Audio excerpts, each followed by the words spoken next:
Morning, how we all doing? Got Bella out on the dog walk today as well. She's like at the front door, so I thought, do you know what? Let's get out. It's 0 degrees at the moment. But look at that sky, it's absolutely beautiful out. So you might get a few people walking past thinking, what's he doing, talking to himself on the phone? But what we're talking about today is how great are you on the guitar? Or how great do you have to be? Because there's all different types of greatness. So we're going to start from if you've just been playing a little while up into being a professional and what it means to be great at an instrument or the guitar. And I'm going to also talk about, I think it's about 4 or 5 things I think you need, what makes a great musician or a great guitarist, whatever you want to do, yeah? So anyway, let's start off with being positive first and all that malarkey. So if you've been playing 3 or 6 months and you're still playing, that's great, because come Bella, because a lot of people pack up, right? So if you're one of these people who have started the guitar and are still going, that's great, right? Because you are made progress, you haven't give up, so you're on your journey. Now just realise the journey never ends. I had a bloke in yesterday, he's like a friend now, good friend actually, we have good chats and lessons and that, and he said, I've been coming here 14 years. I said, yeah, but look, you still keep on learning this, you never stop. The day you stop wanting to learn is the day the guitar's no good anymore.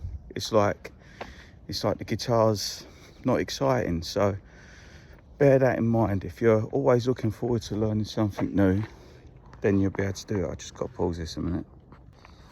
So yeah, basically, if you're always finding something new to learn, it's always going to be hard. But be grateful and thankful that you're enjoying finding new stuff to learn. Because some people have been playing for years and they just play the same stuff and go, oh, I got bored of it. But there's a reason they got bored, and that is because they just run out of things to learn. Right, so that's the first thing. Dog is so slow, look. Bella, come on, sniffs everything. Say hello. Right, so that's it. So if you've been playing 3, 6 months and you're still playing, that's good. Now, that's great, that's the word, ain't it? Great. Now the next thing is, if you're playing guitar and you've learnt some open chords and you can string them together and that makes you happy, that's great as well. And if you're playing and other people go, oh, I can hear your improvement, that's good or great, whatever you want to call it, yeah? So basically what I'm trying to get at, there's so many different levels of playing guitar, it's unbelievable. And I still think I've got loads to learn, right? So you've been playing a few months, got a few chords going, or another thing is you've got a load of songs that you can play at a barbecue or a party. People love that, especially people who don't play guitar.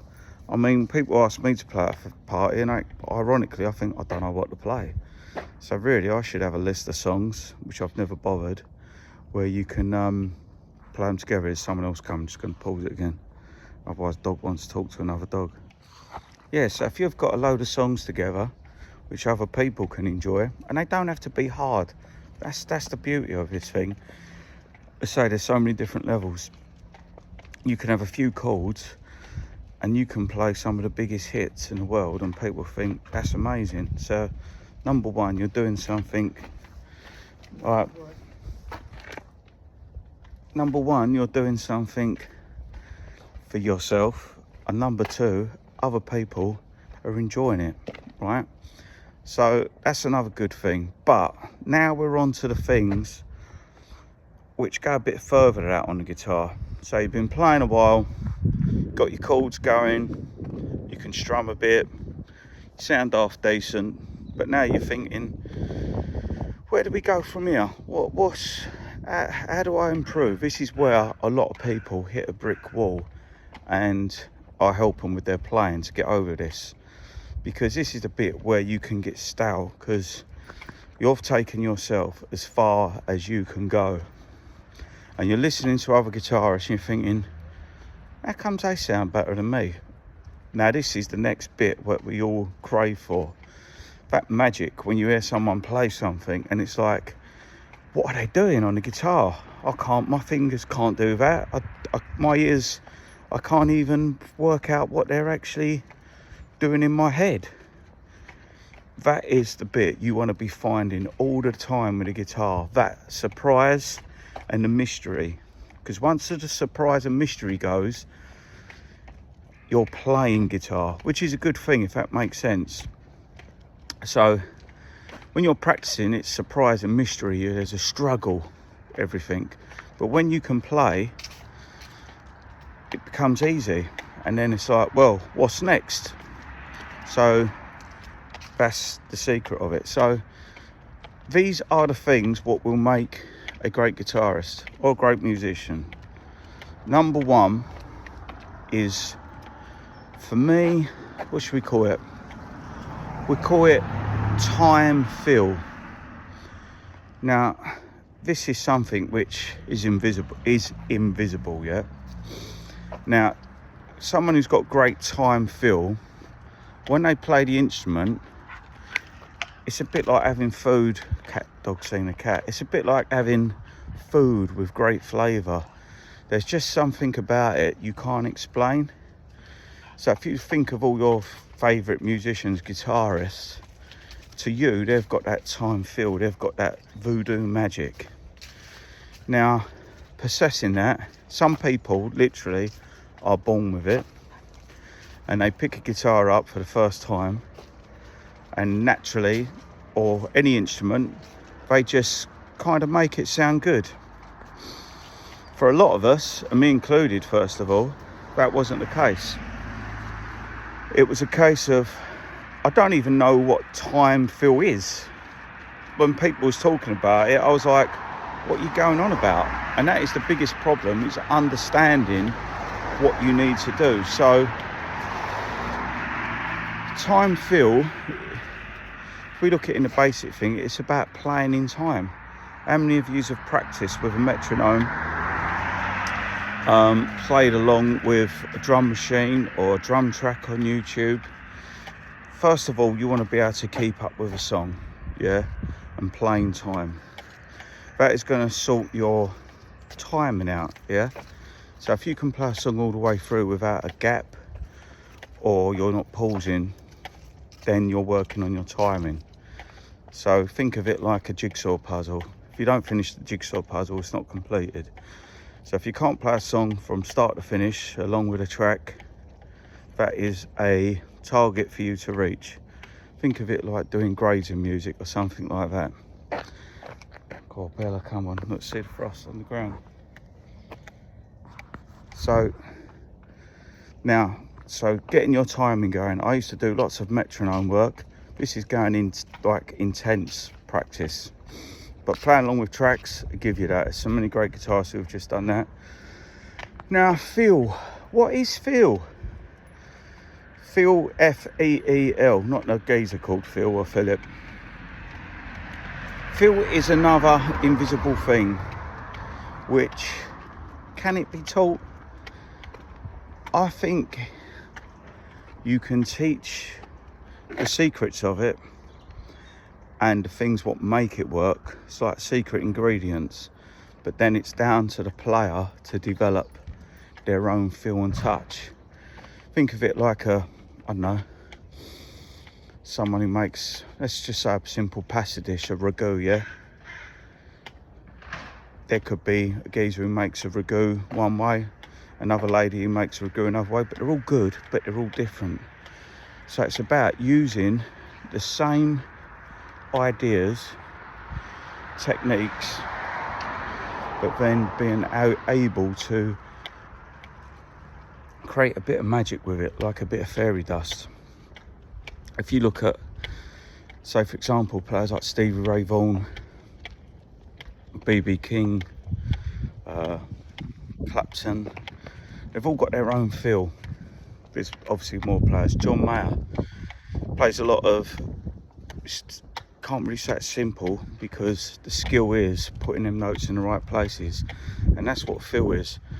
But also you got time feel, and that's what I just said there actually. So it's putting the notes in the right places. Now I probably learned that a few years ago, so I could solo, but I wasn't really listening to what was going on in the background. And this is where you hear a lot of people going on about playing over chord changes and stuff. It's landing them notes in the right place. So you got to have good timing, you got to have good feel, also you got to have good time feel, which is putting the notes, knowing where to put the notes in the right place. The timing, my hand's freezing now, it's 100 degrees out here. So they're the first two elements, I think. Whatever your level of playing is, even if you're a strummer on the guitar, if you've got good time feel and you make the guitar sound great, that's good enough. Do you know what I mean? That's like a sandwich maker, and all he makes is sandwiches, but his sandwiches are really good. Like, that's it. We're not talking making a steak. Do you get what I'm saying there? So if you're good at making sandwiches and then you're happy doing that, that's all you need. If that makes sense. But if you wanted more sophisticated food, it takes more skills. But there's nothing wrong with a great sandwich. Right, so we've got time, we've got feel sorted out. Now the next thing you got to sort out, hold on, what's that? The next thing we've got to sort out is your ears. Now ears, getting all tangled up the lead. Having a good ear is a bit like a chef, again, knowing what to put with what, because your ears are what you have a conversation with when you're playing music with other musicians.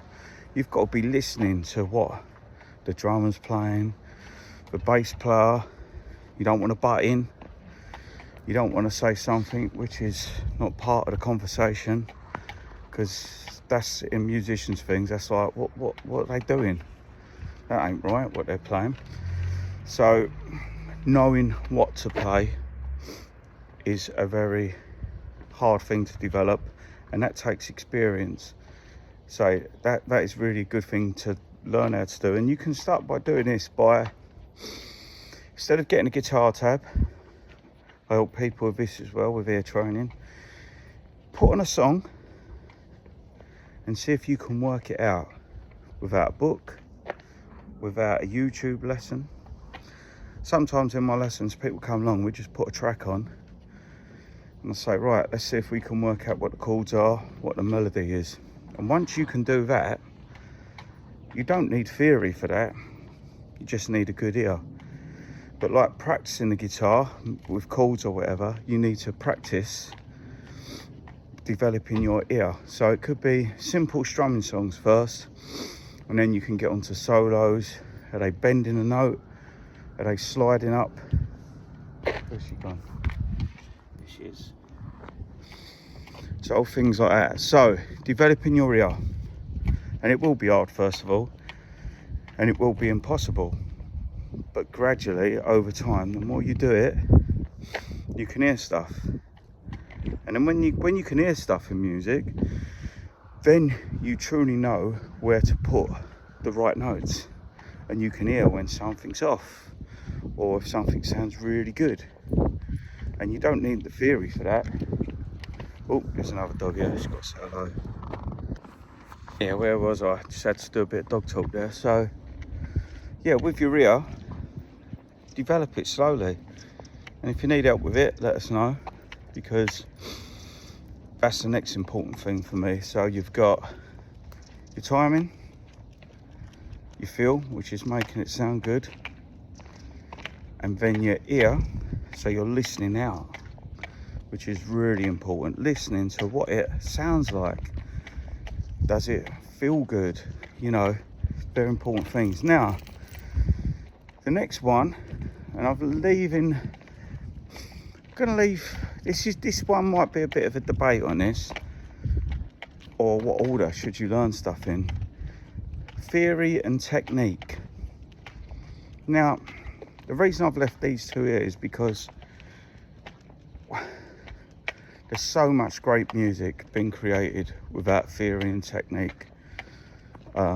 So for me, these two come at this point, but are equally important as the others, because this is for music which is more advanced, like jazz, fusion, advanced rock. You know, you need certain techniques to be able to play fast, do awkward stretches, I don't know, just complicated rhythms, being able to understand syncopated rhythms and stuff. So next thing for me will be technique over theory. I'll tell you why in a minute, why I think it makes a difference in this order. So technique, this is where, yeah, you can play. You've got your chords going, your bar chords. You can play bits and pieces, but you're a bit clumsy. So this is where you need help with. This is more your intermediate stuff, where you want to be able to pick notes effortlessly. Can't even say it.